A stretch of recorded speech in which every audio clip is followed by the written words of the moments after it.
Sa mga pangenot na bareta, retrieval operation para sa 4 na pasahero kanses na plane nagpapadagos. Maabot sa 2 milyong piso na kantidad ng iligal na droga na recover sa magkasuhay na operasyon sa Masbate, Naga City. Saro gadan tulo irido sa diskwido sa Sorsogon. Magtugang gadan kan makuryente sa Masbate, asin kasalang bayan ka na Bicol Party List kasado na.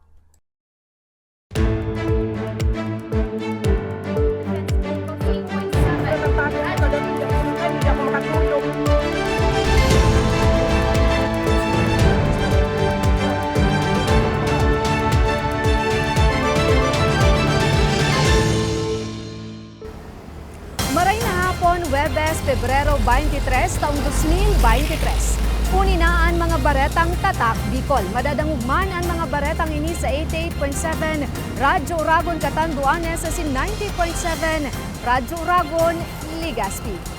Retrieval operation sa 4 na lunad kanses na plane nagpapadagos. Energy Development Corporation nagpaabot na nin pakikidumamay sa nabayaang pamilya kan mga nagadan. Detalye sa report ni Mariel Lorenzana.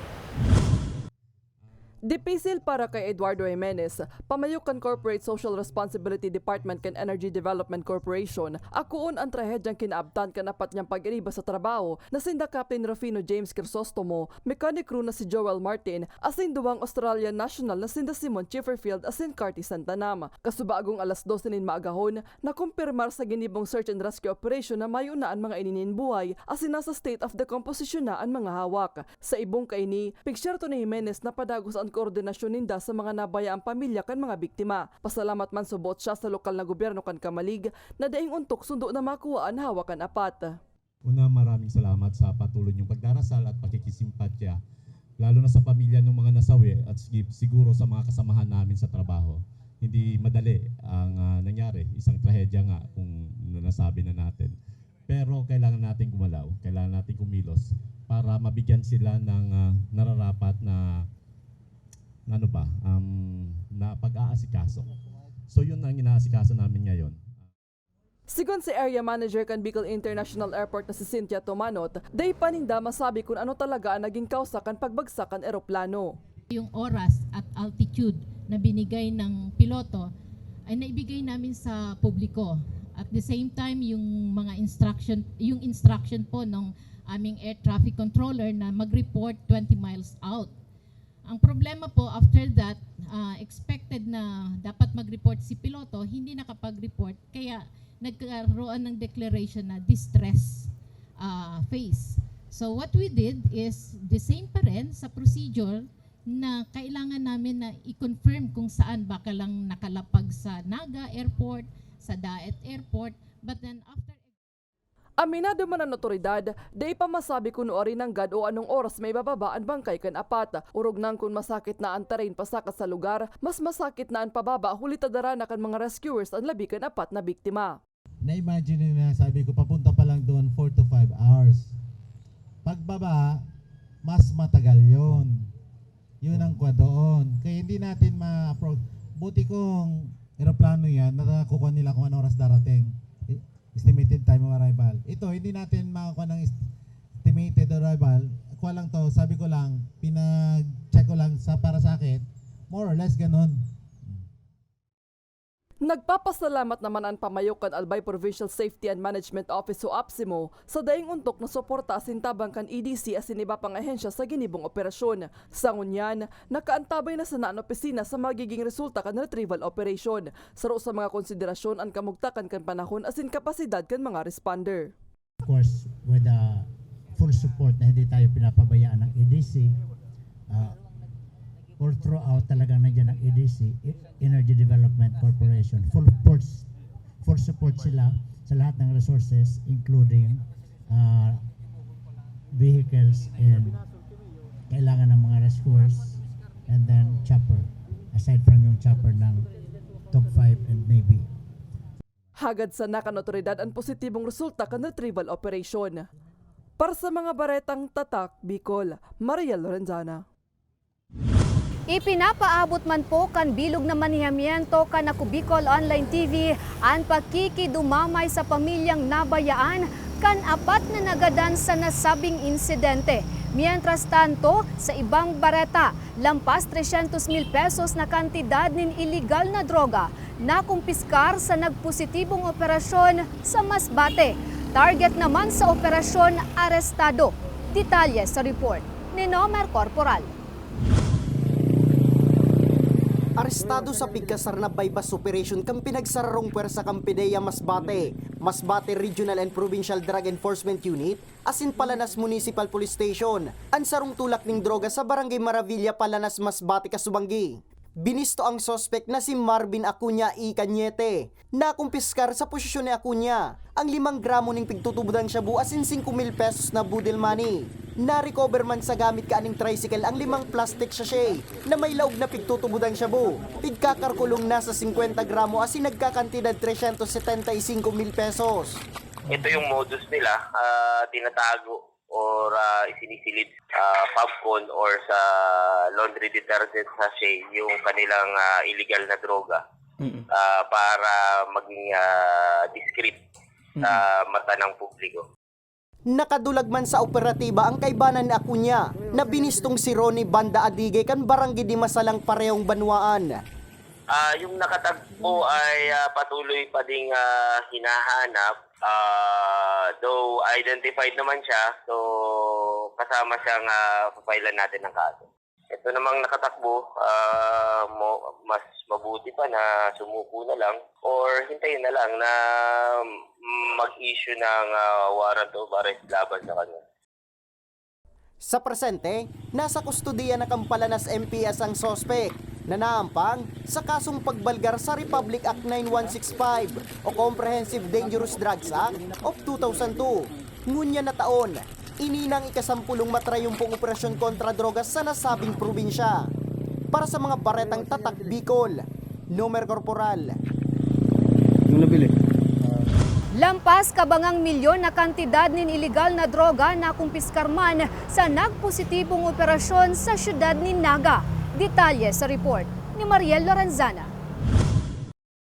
Arestado ang 45 anyos si Sibong Blanquera kan Barangay Del Rosario, Naga City, asin 34 anyos si Jumel Frederick Camalya kan Barangay San Felipe kan parehong syudad matapos magpositibo ang pigkasar na drug bypass operation laban sa duwang sospek. Na-recover sa posisyon kan mga inian 75 gramo ng pigtutubudang shabu sa Barangay Carolina, Naga City. Sigun sa tagapagtaram kan Naga City Police Station, haloy na nindang pigmamanmanan ang duwang sospek na parehong nasa drugs watchlist kan syudad. Total na 510,000 pesos ang street value kan illegal na droga na na-recover sa duwa. Sa kantidad na 75,000 pesos na transaksyon, karibay ka ng quantity ng shabu, na ikasang bypass operation, laban dito sa duwa. And during the course of operation, na-apera ka itong bypass item, nakuhanan pa po ining another 2 sachet na may laog ng suspected shabu. Sa datos, inina ni ka-19 nga nagpositibong operasyon kontra droga kan hepatura ngunya na taon na nagresulta sa pagkakadakop ng 26 na persona. Uminabot naman sa 15 bilyones pesos na kantidad din siya buwan na recover kan hepatura. Ini po yan indikasyon na igwa pa po giraray na day nag-uundok, day nagpupundo sa pagkakembwel sa illegal drugs. Pero on our part, sa part na sa tuyang mga otoridad, sa mga operatiba, lalo na, dahil kita mapapagal na susugon, panimbagon ang mga ini, hanggang dahil sinda, na-aresto po. Sa presente, nasa kustodiya na Naga City PNP Sinda Blanquera asin Camalya na parehong maampang sa kasong pagbalgar sa Republic Act 9165 o Comprehensive Dangerous Drugs Act of 2002. Para sa mga baretang tatak, Bicol, Mariel Lorenzana. Magtugang sa Uson Masbate, gadan kan makuryente. Detalye sa report ni Nomer Corporal. Gada ng magtugang na sinda John Mark Dumangan, 14 anyos, asin Chito Dumangan Igamos, 30 anyos, kan parehong makuryente sa Purok 7 Barangay Marcelia, Uson, Masbate. Sa impormasyon, Pebrero 18 kan mag-report si Jerry, ama kang biktima sa Uson MPS, dapit sa pagkakawara ni John Mark na huring nagpaisi na magakod kang ataman nindang baka. Pebrero 20, kan madiskubre ni Chito asin kang iba pang pag-iriba sa paghanap ang naagnas ng bangkay ni John Mark. Alagad si Chito ang nakuryente man, kang day na reparo ang nakadukot pang live wire sa hawak ni John Mark.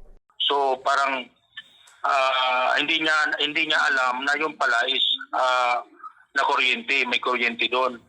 Naka sa bata, parang nakadikit pa yung ano. So nilapitan niya, parang siguro renas na yung bata. Yun, nakuryente din siya. Binalo pa man ko taidara sa ospital si Chito, alagad binawian man sa naning buhay. Napag-araman man, napagsadiri man sa mga biktima ang nakalaylay na live wire. Sanggatos metro ang distansya sa saindang residensya. Kasi yun nga, kung titingnan natin yung pangyayari, halos nakadikit na yung live wire nila galing sa mainline. So yun nga, sila pa rin nung nabiktima kasi sa kanila rin yung bahay naman. So sana maiwasan natin to kung nakikita natin na medyo may possibility na sa aksidente na makadisgrasya, iwasan na po natin. Ngunya na si Mana, kan mailubong na ang magtugang. Nakipag-coordinar naman ang otoridad sa Masbate Electric Cooperative, nga ni mapakaray na ang nasabing live wire. Para sa mga baretang tatak Bicol, Nomer Corporal. Saro gadan tulo irido sa diskwido sa Sorsogon. Asin kasalang bayan ka na ko Bicol Party List sa weekend, kasado na. Yan asin iba pang bareta sa samuyang pagbabalik. Tucked away in the province of Albay, known for its perfectly shaped Mayon volcano, Misibis Bay Resort, a locally owned 5-hectare private island resort. The resort is ready for all those looking to balance tranquility and adventure. This tropical destination is where guests can either choose to relax under the palm trees or have an adventure under the sun. It features modern and luxurious rooms and villas, recreational facilities, and sophisticated services.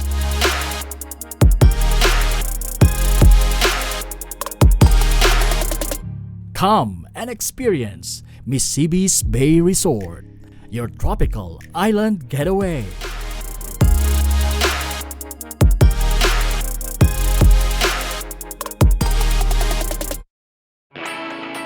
Naghahanap ka ba ng trabaho? Marunong ka bang mag-shoot ng video? Mag-edit? Magaling ka ba sa social media? Willing ka bang matuto? Graduate ng journalism o may alam na sa media? Apply na dahil naghahanap kami ng videographers para sa Camarines Norte, Sorsogon, Camarines Sur, Catanduanes at Masbate. Ipadala ang inyong resume sa actioncallcenter@gmail.com at maging pinakabagong miyembro ng aming team. Tara na! Apply na!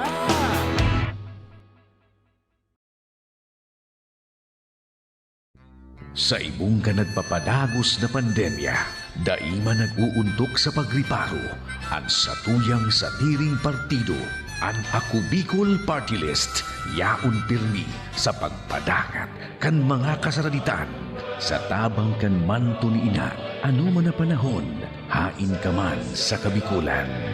Viva la Virgen! Viva Nuestra Señora de Peña Francia!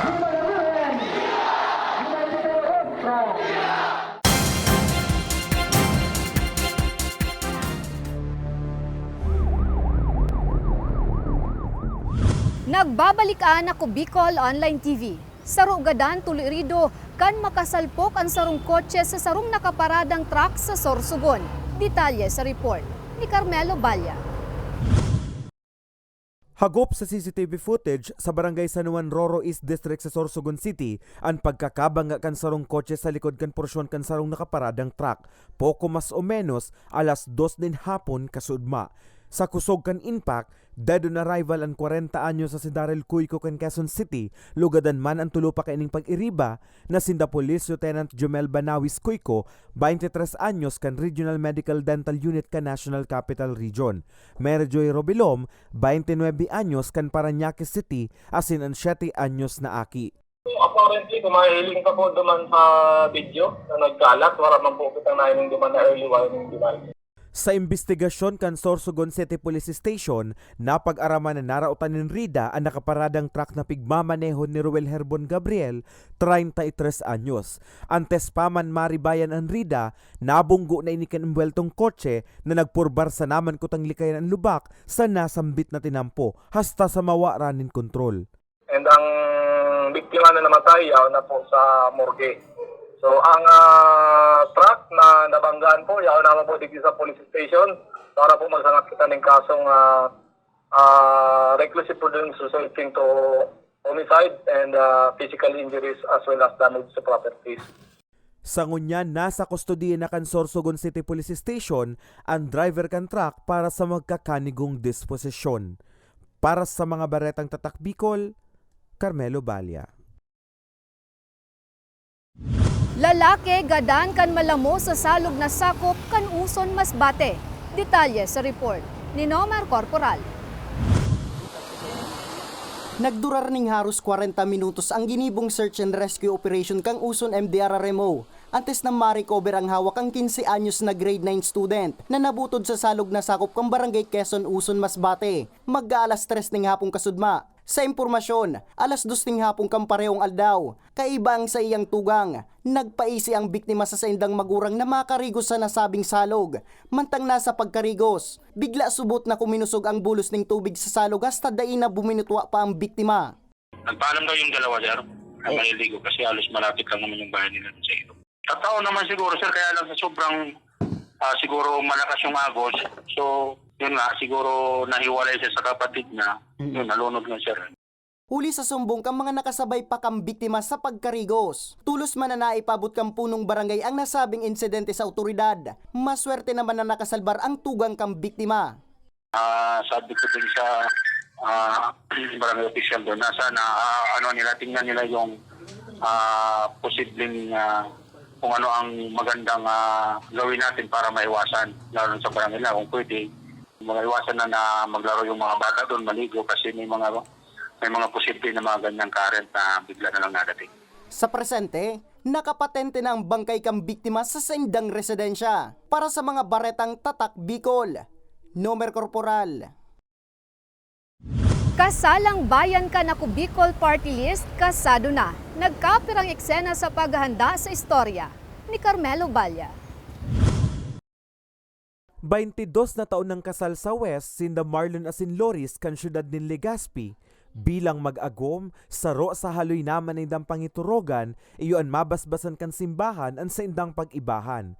Kaya kan maisihan na magkakaigwaliwat din kasalang bayan na Bicol Party List, daina da asinda nagduwa-duwa pang magpalista. Mas mati man ni Loris ang excitement kan kasubagong aga, dagos na siyang makumpil na parte pa kan libreng serbisyo kan partido. Asin saro man sa rekesitos antes na maikasal.